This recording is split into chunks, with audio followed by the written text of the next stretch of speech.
Hello, everyone. I'm certified natural healthcare practitioner Erin Thole, and with me today I have Colton Thayer from Way Labs, which is a traditional Chinese medicine herbal company. And so today we are going to be talking about gallbladder health, what to do if you don't have a gallbladder anymore to make sure that you can still be utilizing your fats and digesting your fats appropriately, just all the ins and outs of gallbladder misconceptions, all those good things. How you doing, Colton? I'm good, Erin. I'm good. It's Friday. Yay! Ready to talk about gallbladder stuff? This is one that I've been wanting to do for a while. So, because I deal with this a lot. Well, we deal with this a lot. So, this is a good one to dive into. So, I guess let's start with what is your gallbladder? I think that's probably Yeah. the most important part to start with. What's So, that little bag there? what's that little guy?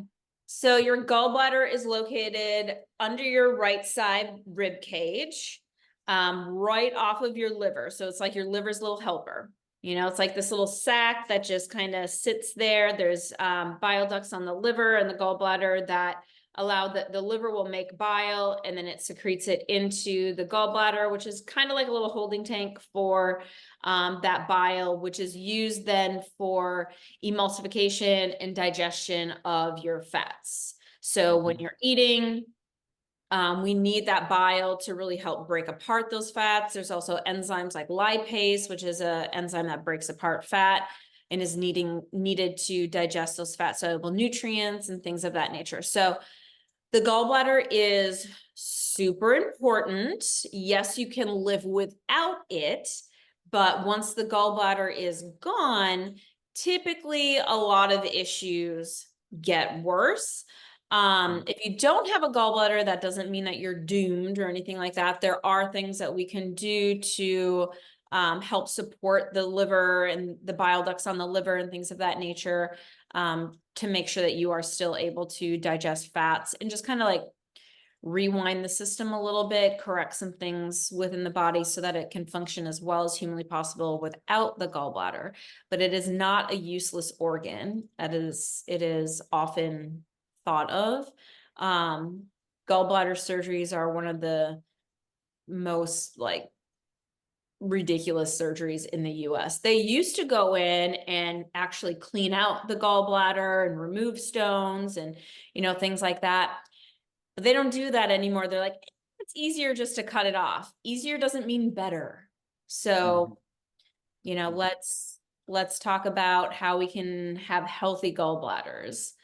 Um, so how about let's dive into gallbladder symptoms and what we see when people have issues with their gallbladder. So biggest symptom is like that right side pain, so under the right side rib cage, it's kind of like a burning, tight, achy, dull ache, kind of pain. Sometimes it gets really sharp if there's a lot of congestion in those bile ducts. Sometimes nausea will come with it as well. Sometimes the pain actually, and this is kind of a weird phenomenon, happens on the left side, where if you had a gallbladder on your left side, where that would be, and not on the right side. So that's rare, but it does happen. I've seen it happen. I've had a couple of clients that have that kind of like a phantom pain where the pain isn't actually in the organ that's having the issue. So not sure why that is, but it's just kind of like a weird phenomenon. So those are some of the symptoms of gallbladder issues. If you get headaches or nauseous when you eat fatty foods don't sit well with you. You get really bloated, indigestion, really tired. Also, restless leg syndrome is a big thing with gallbladder issues and an inability to digest fats. So if that's an issue with you, or shoulder blade pain, especially at night, and usually on the right side, but not always on the right side. So a lot of times people have that kind of issue going on as well. There is some theories about like frozen shoulder being related to gallbladder issues as well. So, we kind of take those things into consideration as well. Colton, any other symptoms or issues that correlate with gallbladder that you can kind of think of right now? Um, I mean, I think we covered a lot of it, right? The nausea, sometimes vomiting, that right upper quadrant, pain, pressure, discomfort. Those are all, the big ones, and also that referred pain on the shoulder. I guess, do you know why it goes up to the shoulder? Because it's like, well, gallbladder's down here. Why is it going up here? I think it has to do with, you have so many things that kind of like connect in your core in terms of connective tissues, muscles, soft tissues, things like that. So like when people do mobility, like with I do a lot of work with like gut massage and things like that, like with the ball and things of that nature. And that can really help with just kind of opening up the system and opening up any tightness and adhesions and things like that where things are pulling. So if the gallbladder is like swollen, the liver is swollen, and it's kind of pulling on tissues differently, there's things that kind of connect up this way. So when we open up that abdominal area and kind of relax all those connective tissues, a lot of times people's posture gets better, their hip pain, their low back pain, knee pain, like things like that go away. So I think it's kind of like a deferred pain because of that tightness that's happening there, and it's just kind of like a domino effect. You know what I mean? Where like Yeah, because of that what's makes sense. happening there, it's pulling on other things up the kinetic chain. So Makes sense. I think that's why that happens. Because it's 9 times out of 10 only on the right side that people notice that. It's usually not on the left side as well, which is kind of an interesting thing. In terms of conditions, let's talk about conditions or symptoms that kind of lead up to gallbladder issues. Like, why does the gallbladder all of a sudden, start freaking out? Because our body doesn't do something for no reason. Like, there's always a reason. So there are a handful of reasons that I think we should dive into that are correlated with gallbladder issues. Do you want to talk about those first? The ones on Well, the list? I think like when we're looking at gallbladder issues, how much impact do you think diet has on the development of having any of these symptoms? Huge diet, and then like what's going on in the digestive system for sure. Mm-hmm. What So, kinds of food? huh? What kind of foods? So typically people notice an issue when they eat fatty foods because that's kind of what the gallbladder is responsible for. But a lot of times people actually have problems with breaking down proteins and sometimes starches, sometimes everything, like all your macronutrients are just kind of not getting digested appropriately because a lot of times people have an imbalance in their stomach acid, your HCl, hydrochloric acid, and they've been taking proton pump inhibitors and acid blocking medications and all these things for eons, and then they start to develop gallbladder issues because your stomach acid is actually rarely too high. It's extremely rare to have stomach acid that is too high. Typically what's happening is there's a lot of inflammation in the stomach itself, and so the sphincter gets swollen open, and so the acid that's in the stomach that should be there is kind of splashing up into the esophagus, and that's where you're getting that discomfort and that burning from. So the answer is not to extinguish the acid, it's to Yeah. figure out why there's stomach inflammation in the first place. There's something going on in the digestive system. So let's say you're, taking an acid blocking medication for a prolonged period of time, you're keeping that digestive juice that's basically there to break down your protein. So protein digestion really starts in the stomach. So your stomach acids should be basically dissolving and breaking up all of those amino acid bonds and things like that, and just breaking apart that protein. Okay. It also sterilizes your food or anything that comes into your mouth. So you chew on a pen, you drink out of a dirty glass at a restaurant on accident, or unknowingly you're eating food that somebody else sneezed on. Whatever it is, your stomach acid should be there as your body's first line of defense to extinguish any kind of pathogen that would be coming into the body. So Mhm. Now we're taking all these acid blocking medications. The body can't break down protein appropriately, and there's nothing there to sterilize your food. So you're basically open season for any kind of infection to just start putting in shop, taking up shop in your system. So then we start to see those infections kind of creep down into that first part of the small intestine where it meets up with those bile ducts from the gallbladder. And the gallbladder is like this moist, warm, just cushy little sac where it's just a very inviting environment for all kinds of pathogens to just start, crawling in there and taking up shop in the gallbladder because it's a perfect environment for them to really thrive. So then we start to see a lot of inflammation in the gallbladder. And then you potentially start to see either bile duct congestion where like the bile, because of the swelling and the inflammation, the bile can't get out of the bile ducts appropriately. And so you're getting all this guck like built up in the bile ducts, which make it really hard for you to digest fat. And now you're having symptoms when you're eating fatty foods. The other thing is the body will oftentimes try to encase that infection. And so it'll form oxalates, which are like crystallizations that can form in the digestive system. They can form in your kidneys, in your gallbladder, your joints, all sorts of areas in the body, soft tissues, connective tissues, moist little warm things. So the oxalates will form around the infection as a way to kind of protect the body from the infection, but the oxalates in and of themselves also have issues. So then we start to see gallstones form as a result of the oxalates, or, if there's, like you were talking about before we started, if there's liver deficiency and the cholesterol is really high, they can also be formed by cholesterol and things of that nature, those gallstones. So, or they could be a mix of both. Yeah, usually it is. Exactly. Yeah. It's usually not just one thing that's going on. It's like a bunch of things, like a shit storm, basically, of things that are going on in the system. So then, just kind of trickle down effect. You're seeing those stones. Now you're having more symptoms and things of that nature. And sometimes those stones can get big, like centimeter or, something not like always super smooth, they can be sharp, maybe abrasive, and it could get stuck in the bile duct, right? yes. And that's what so really have issues.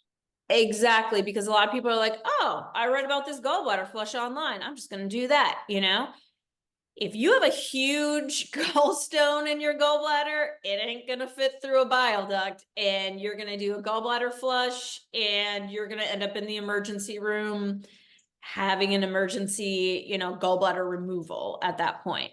So we don't want to gallbladder flushes do have a time and place, and Colton and I do them, on quite a few clients that do have gallbladders and clients that don't have gallbladders anymore, because you still have those bile ducts on your liver that need to get cleaned out.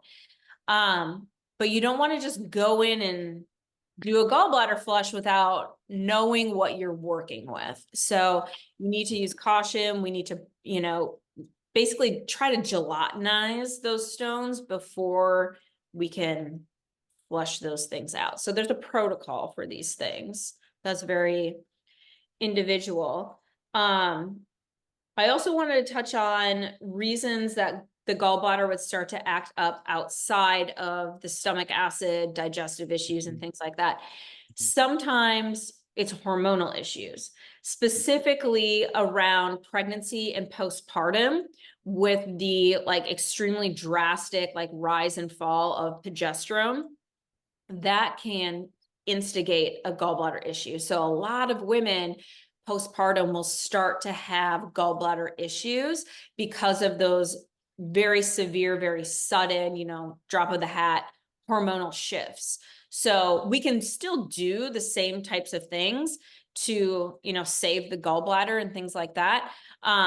It's usually an issue that's been brewing, and then what has happened with pregnancy and postpartum, like in the shift of the hormones, is just like the one last drop in the bucket overflows kind of thing. So it's not just the pregnancy or just having the baby and then the hormone shifting that's causing the issue. there's usually been a buildup, even if you haven't really noticed a ton of symptoms up until, it just kind of seemed like it started overnight, which is typically what happens, when it's a hormonal, drop in the bucket that's causing the issue. Is it seems like yesterday I was fine, today I have this huge issue kind of thing. Mm-hmm.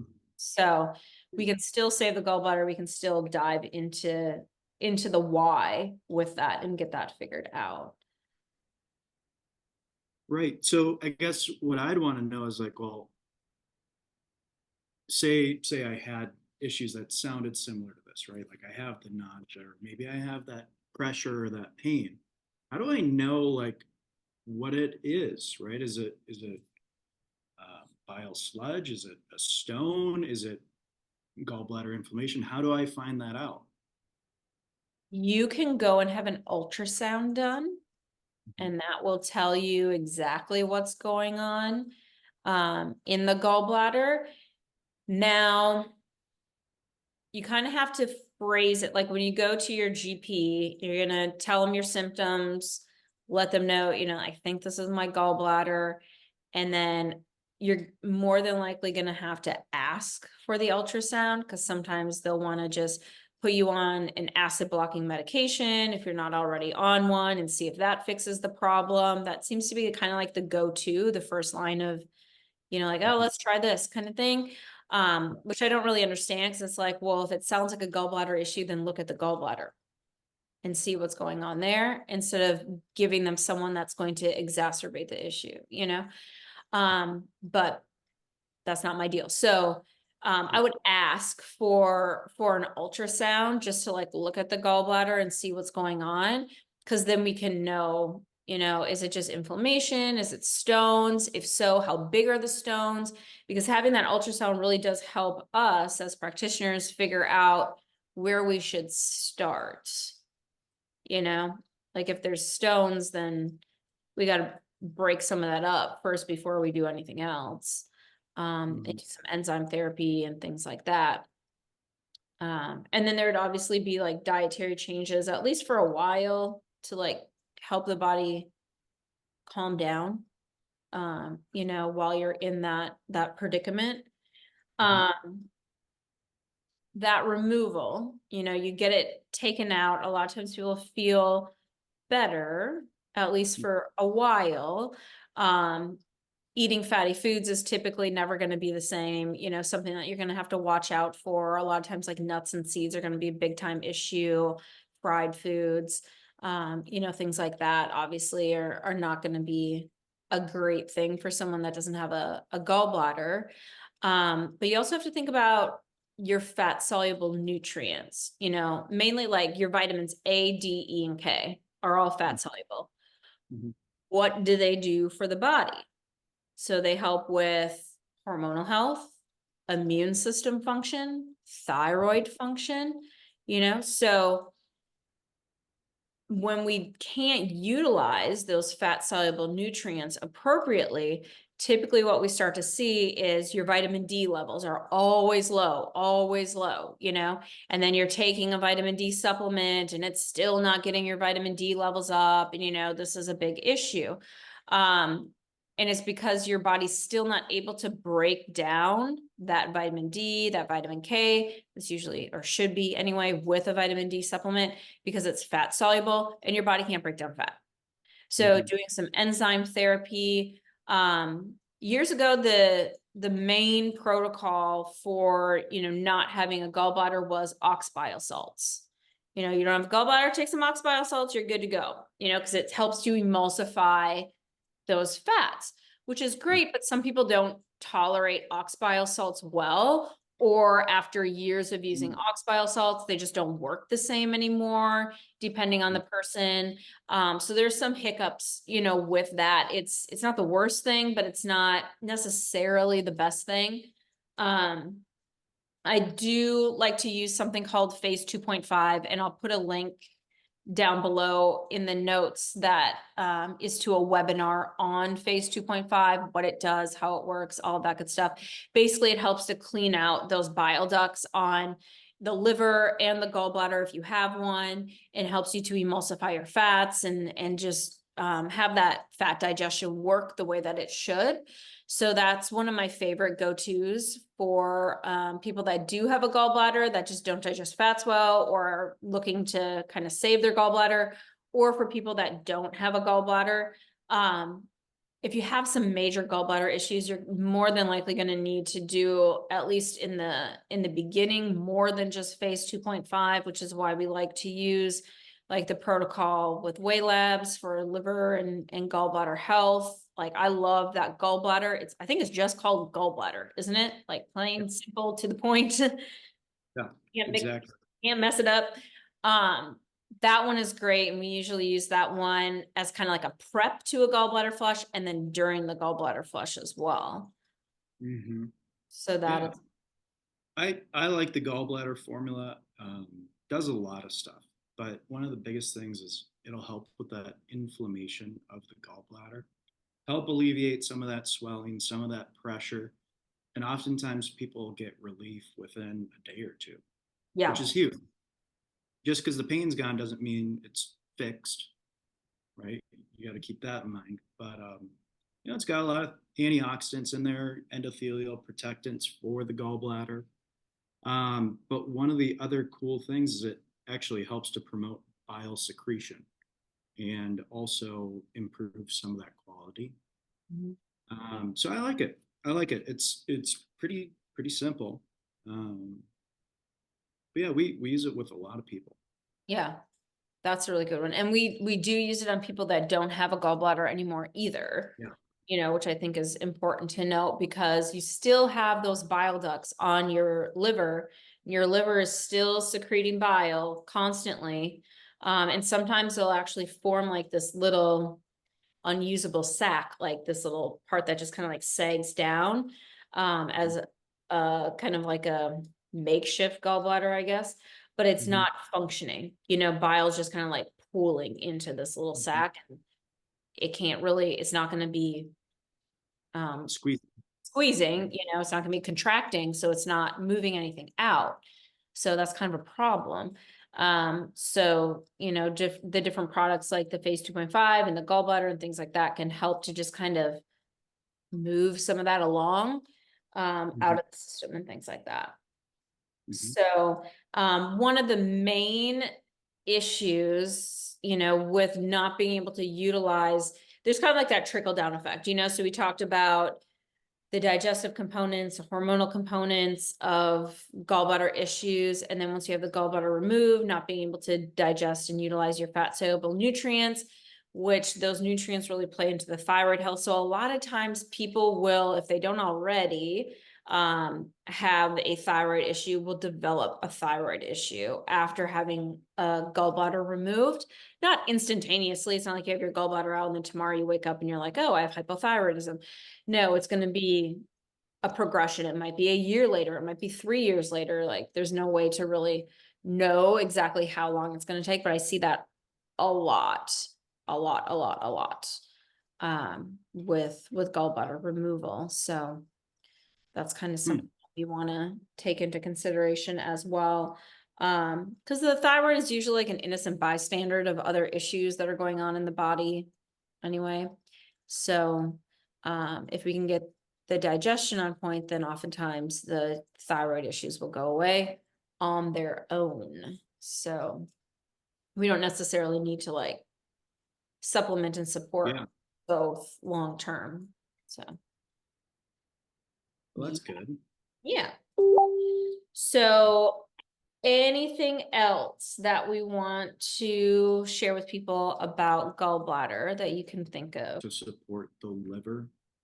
If we're not producing good quality bile, if it's all diluted, we're not going to do much, and we're going to be pooling way more, and it's not going to be effective. So supporting the liver, supporting liver function, healthier bile production, very important. We also touched on Brown LC balancer. That's kind of where we add that in. Yeah. But I do see, like when we were talking about like, okay, so like somebody's got poor GI, poor sterilization. I do see a lot of people with like liver flukes and parasites. and just like bugs kind of working their way up there too.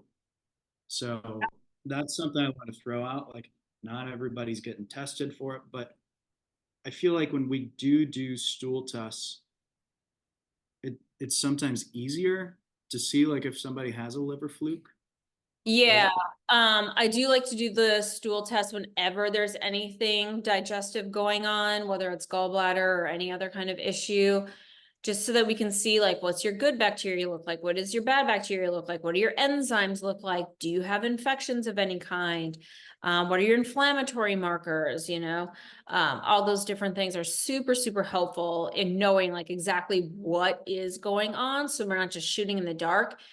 Sometimes parasites show up on a panel. Sometimes they're there and they don't show up on a panel because they're in the impacted fecal matter or in the actual lining of the colon and things like that. So if a person is having symptoms and we're really suspecting a parasite, but a parasite doesn't come back on the panel, we might still do, it doesn't hurt to do, some parasite cleansing and things of that nature.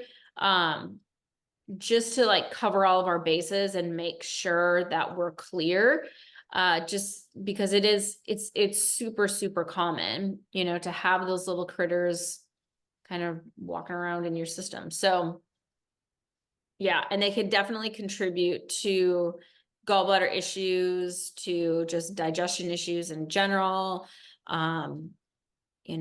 leaky gut syndrome, IBS, all these other kinds of crazy things. High All type. oxalates, yeah. So immune impairment, all kinds of fun stuff. So yes. So if people are interested in talking to us and getting a protocol that is specific to their body's needs, figuring out what's going on with your digestion, your gallbladder, is your thyroid issue related to a gallbladder issue? Let's really dive into those things. So you can request a free consultation. My information will all be below, my website, my email, where you can request that consultation. I'll also put Colton's information below as well, so you can call him up, get on some herbs with him. This is something that we kind of work on together a lot, this gallbladder stuff. So yeah, you'll have both of us really helping you out and getting that gallbladder under control. The info for the phase 2.5 below too, the webinar where you can learn more about that, and then also how you can order that guy as well.